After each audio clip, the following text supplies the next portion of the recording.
welcome back to my channel. Today I have done two pieces 16 by 20 on wood, and these are my favorite kind, abstract on abstract. I think that is my kind, abstract on abstract, because the pours are great, they're fun, but then I also love to add an extra touch on top of them with another abstract piece. Most of the time I go with cubist art, but I've also done the Henry Matisse style impressionist art in the past.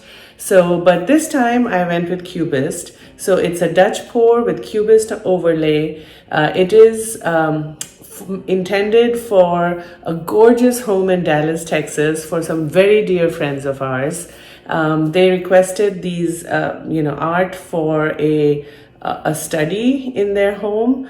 The study has mahogany wood paneled walls. So it was a little challenging to come up with a color scheme because this is such a contemporary piece, and the backdrop of a wood paneled wall is such a traditional anchored cozy piece. So I tried to marry the two, and I think I succeeded. And how I did this, my thought process wise, is that the Dutch pour colors I selected were masculine royalty.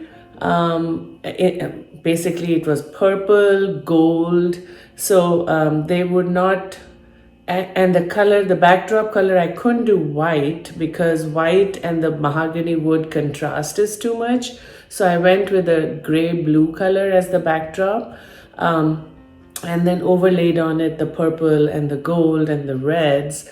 And then to further anchor it into the traditional world, I went with cubist chess themed art.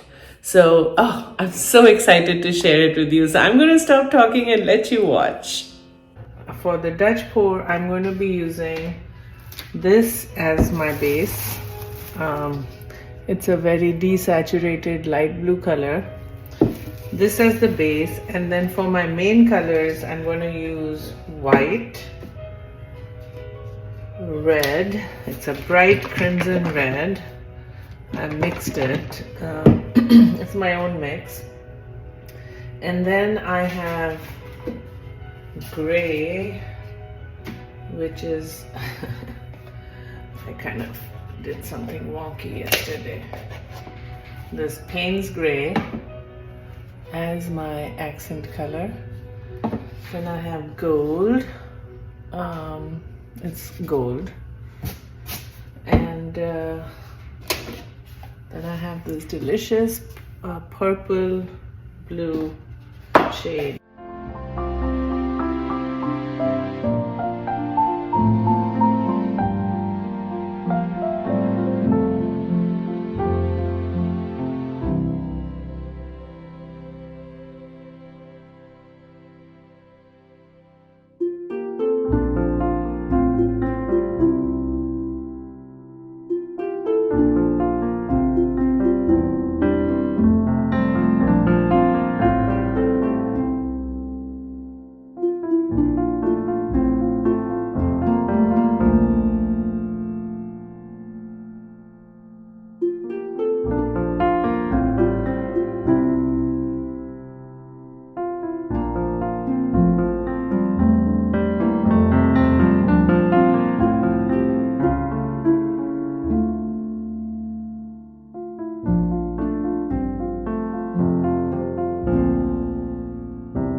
Alright, so here are the two pores side by side.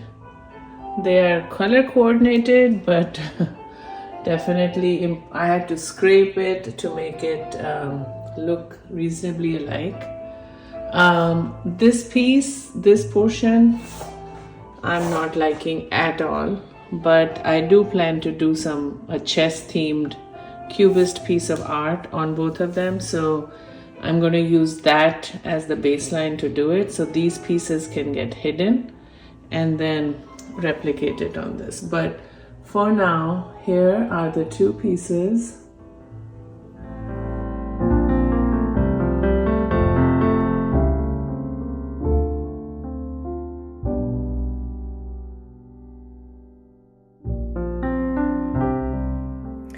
The second step of the abstract on abstract, which is the second abstract, is always nerve-wracking because you have the potential of destroying a perfectly beautiful painting. So this time around, what I did do was to actually cut out my cubist art and lay it on the canvas and then tape how I liked it. And then once that was done, I kind of used that as guidelines to do the painting. So, I kind of felt more safe and confident doing this. And I loved it so much that I'm going to do it every time. One thing that did come out of this was the king that I had, the king chess piece. I decided it was too small for what I wanted, so I made a larger one. And then also I added a horse because I felt the two chess pieces were just getting swallowed up by the chessboard, squares, rectangles, rhombuses, whatever shapes they were turning out to be. So anyway, I highly recommend this way of doing it. It's an extra step, but by God, it helps with the tension factor so much.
here's the piece. It's a beautiful Dutch pour in its essence with a chest theme. I love that it does not take away from the Dutch pour. I love that closer look you get to see the details like the chessboard and the pieces. And I love that I actually enhanced with the gold. It came out, it's definitely done a great job. Just giving a cohesive story here. I love this.